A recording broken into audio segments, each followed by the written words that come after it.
Not all betrayals begin with shouting or slam doors. Some start quieter, like mine did, with a knock at the edge of midnight.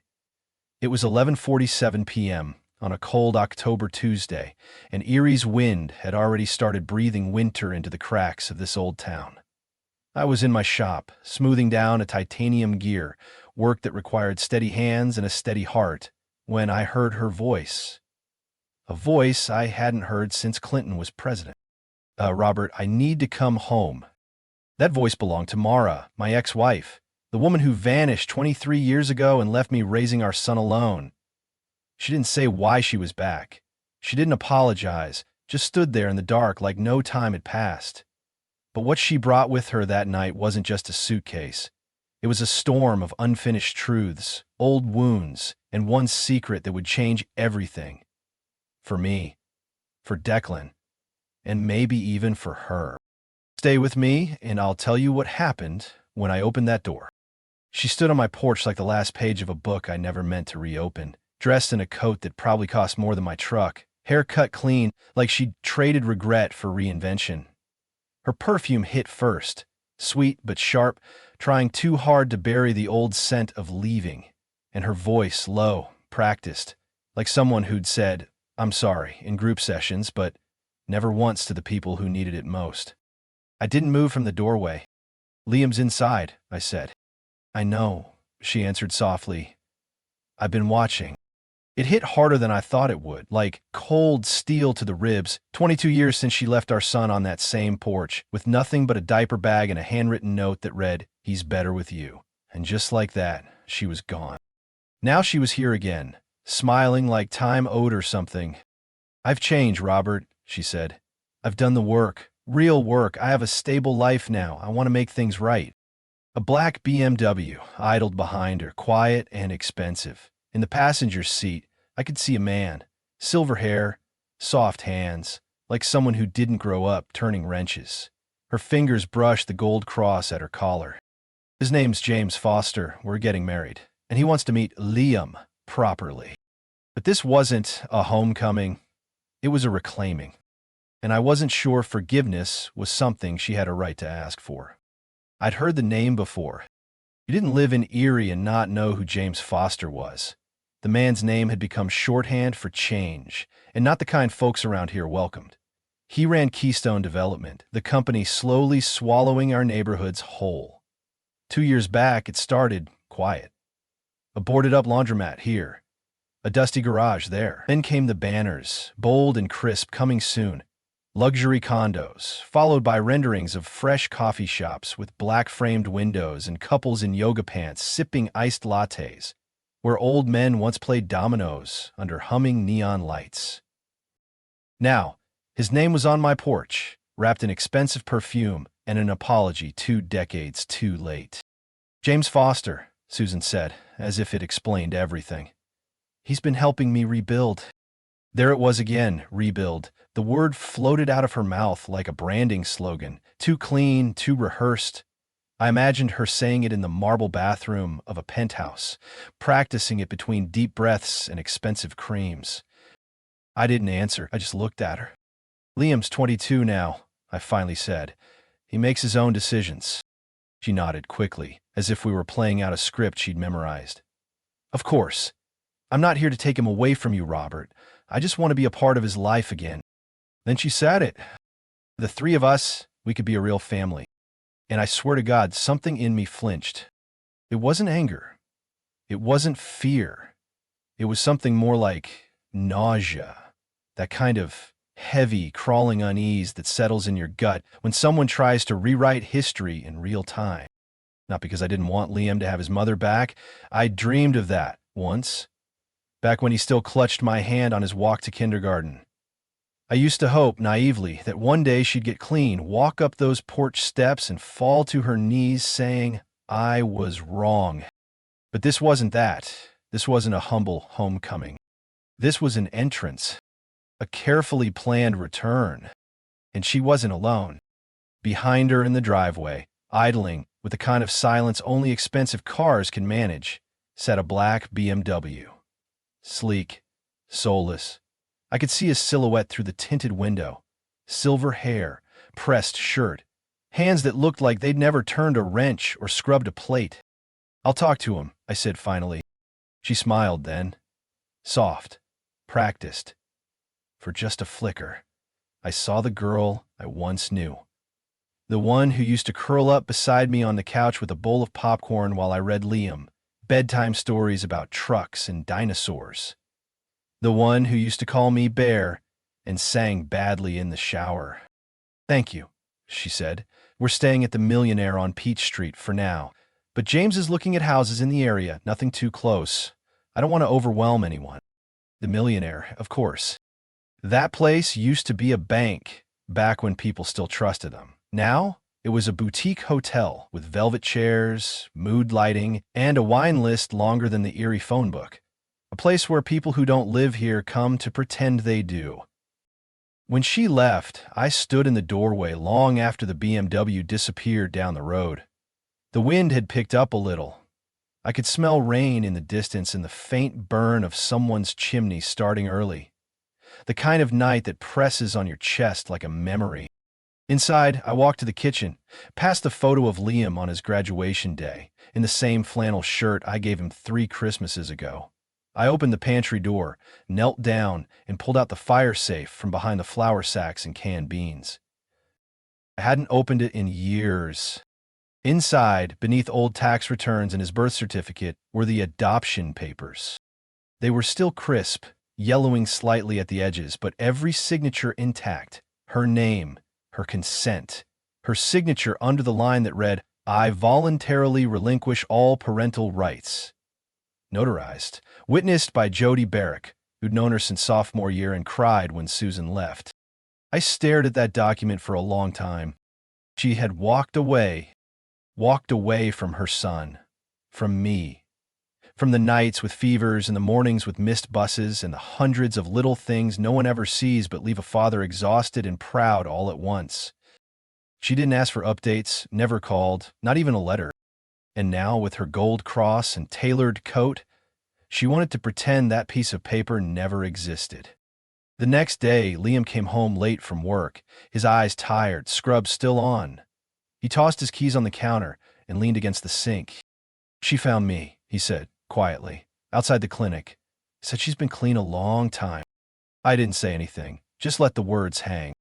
"She said she wants to talk, maybe grab lunch or something." I nodded. "How do you feel about that?" "I don't know," he said. "Curious, I guess." That word, curious, cut me more than anger ever could, because I knew what it meant. It meant he'd already begun the wondering. The what-ifs. The quiet ache for something lost. And Susan knew that. She wasn't back because she missed Liam. She was back because he had grown into a man, one she could claim without raising. Because now, with James Foster at her side, she could repackage the past, put a ribbon on the wreckage, and call it restoration. But I knew better. And as I stood at the kitchen sink later that night, watching the rain finally fall, I realized something else. She wasn't the only one who could plan. If she wanted to rewrite the story, fine. But I still had the truth. And I wasn't done telling it. The next morning, I heard the back door open and close before sunrise. It wasn't my habit to ask questions first thing, but I noticed Liam didn't take his work boots. He didn't pack his lunch either. I didn't think much of it until I drove past State Street that afternoon and saw him sitting on the patio of one of those new bistros, the kind that serves salad on wood slabs and call it rustic. But he wasn't alone. Susan sat across from him, her head tilted just so, a small smile tucked into the corners of her lips like she already knew what came next. When he got home, he had a bag from a boutique I'd only ever seen in glossy magazines. It looked out of place in our kitchen, like a diamond ring in a tackle box. "He bought you clothes?" I asked, watching him unpack a sweater that looked like it cost more than my monthly mortgage. "Just a couple things," he said. "She said I've got good taste, just been shopping in the wrong places." There was something new in his voice, something unsure. "She's different than I expected," he said after a pause. "She's smart, polished. She knows about my classes, the internship. She's been keeping track of me." Internship. I remembered now, he'd mentioned it months ago. Filing part-time at Keystone while he wrapped up his business degree seemed harmless then. A line on a resume? A name on a badge? Keeping track of you how? I asked. Not in a creepy way, he said quickly. She hired someone to collect transcripts, articles, even photos. There's a scrapbook. His voice dropped. She cried when she showed it to me. Of course she did. Susan always knew how to cry when it counted. That night I sat at the kitchen table long after Liam went to bed. I could hear the wind brushing dry leaves against the house and the soft hum of the fridge. I picked up the phone and called Emma Gentry. Emma had been Susan's accountant back when Susan had money. Then she'd become mine when the shop finally turned a profit. "Robert," she said, surprised, "it's been years. I need a favor. This about Susan being back." "Not just Susan. A man named James Foster. Keystone Development." She whistled low. "Well, that explains the BMW I saw near Peachtree." I didn't respond. I need to know where his money comes from and what exactly he wants with my son and my business. 3 days later, she called back. "Meet me at the diner on 26th. The place hadn't changed. Greasy booths, burnt coffee, pie with more crust than fruit. Emma was already in the corner, a manila folder in one hand, cold cup of coffee in the other. "You're not going to like this," she said. "Didn't think I would." She opened the folder, slid a paper across the table. "Foster's clean on the surface. Legit contracts across the state, but these payments..." The paper showed 8 months of regular transfers. $5,000 a month from Keystone Development straight to Susan Wakefield. "Consulting fees," Emma said, "but no consulting work exists." I swallowed hard. "How'd they meet?" Emma hesitated.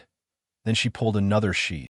"Remember when Susan got arrested for possession 5 years ago?" I remembered. Liam was a senior in high school. I'd seen the mugshot in the local paper before Liam did. Had to answer questions from teachers and neighbors. Tell them his mother wouldn't be coming to school functions. "Foster was the one who bailed her out," she said. "Paid for her lawyer, her rehab." "Why would he do that?" "Because she had something he wanted." Emma laid out zoning maps, property assessments, environmental reports. Everything pointed to my block, my shop, the small industrial strip that had been my lifeline for 20 years. "They've been trying to buy the area for 2 years. They need your shop to close the deal. You're the last holdout." "So they sent Susan." Emma nodded. "But it's bigger than that." She pulled out the last sheet and slid it across. "Think it was an employment contract?" "Liam Warren, Assistant Development Coordinator, salary 3 times what I made, stock options, loan forgiveness." "They want him too," Emma said. I stared at the paper. I could see his name, in neat, bold type, printed like it already belonged there. "If he accepts," she continued, "he'll have access to your numbers, your client files. They don't need to buy you out. They can bleed you dry from the inside." I sat back. My mouth felt like sand. "There's more." I looked up. "The DNA test," she said. I blinked. "What?" "Leah mentioned doing one for fun, right?" I nodded slowly. "Well, James already had it done. Probably a cup, a strand of hair. Whatever it was enough." She handed me the lab report. Positive, 99.9%. James Foster, biological father. The room didn't spin, it cracked. Everything made sense now. The money, the staged tears, the tailored coat, the sudden interest. This wasn't about family. This was about ownership, legacy, positioning. They didn't just want to erase me. They wanted to rewrite Liam's origin story. And they had started with a smile, a contract, and a lie. You can love someone more than your own breath and still have to break their heart with the truth. That's what I kept thinking as I waited for Liam to come home. He pulled into the driveway just before dusk.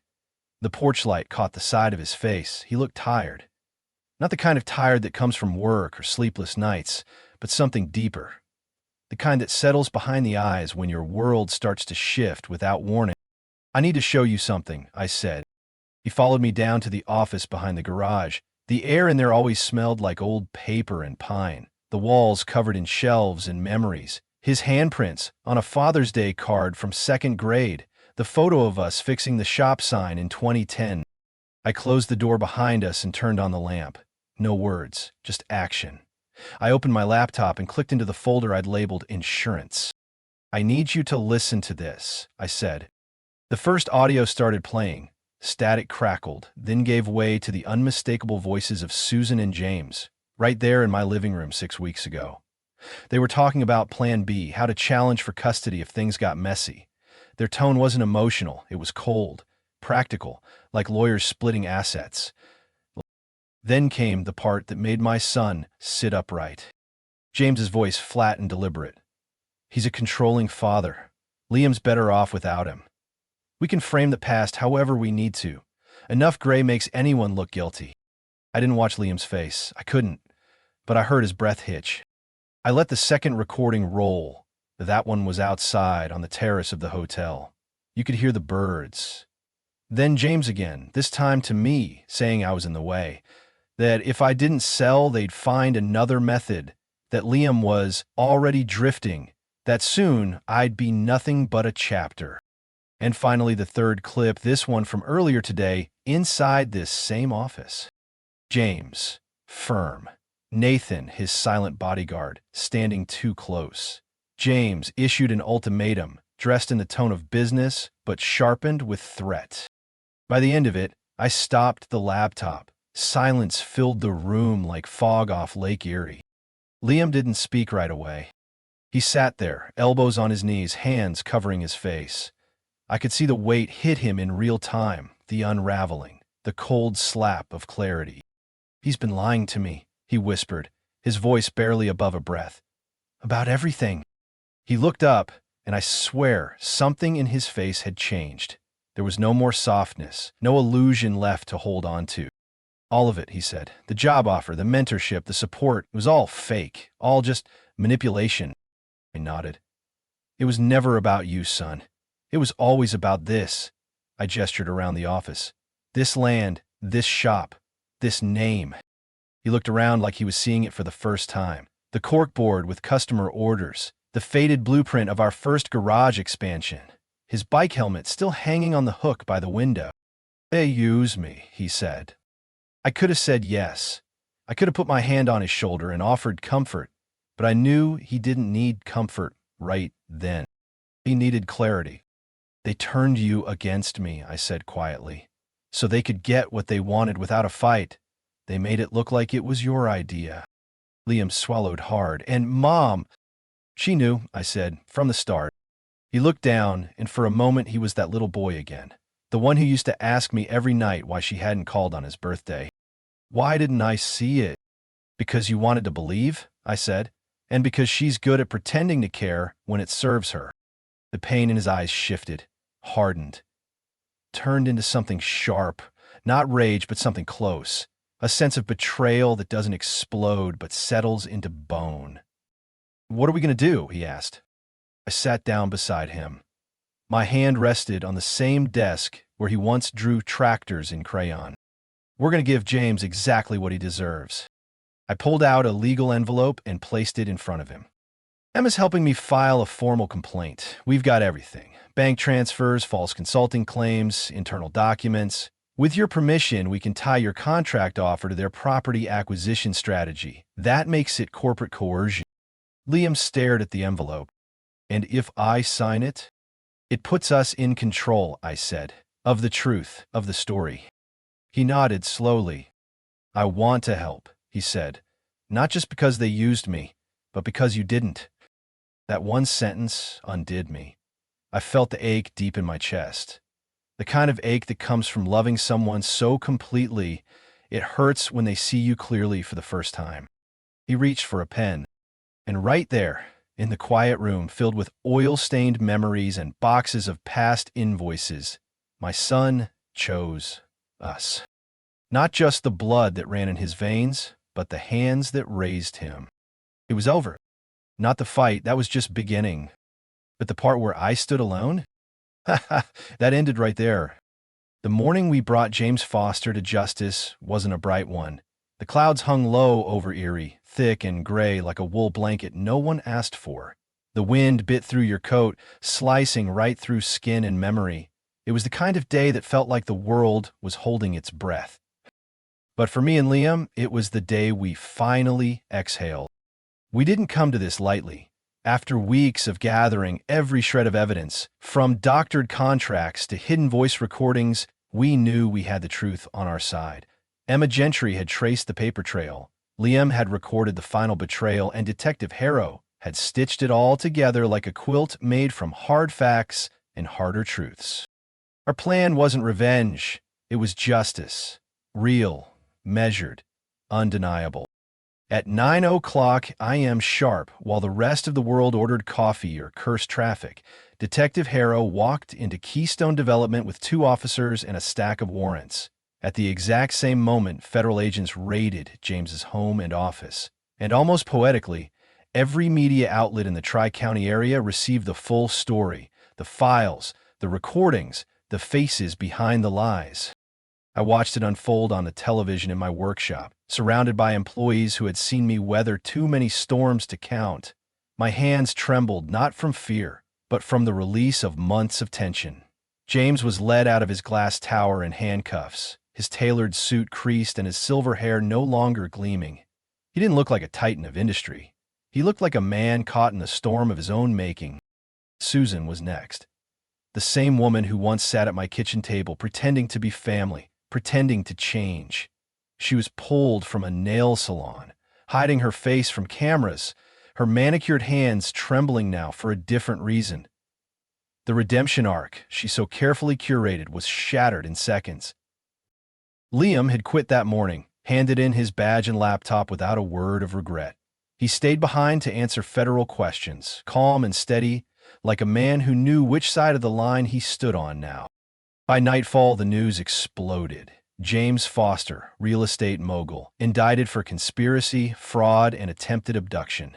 Keystone crumbled by the week's end. Clients gone, investors vanished, and his name scorched across every headline like a warning label. 3 months later, I sat in the courtroom and watched James plead guilty. 8 years in federal prison. No plea deals left to make, no secrets left to sell. Susan got probation for her cooperation but disappeared to Florida, leaving behind her lies and a town that would never forget.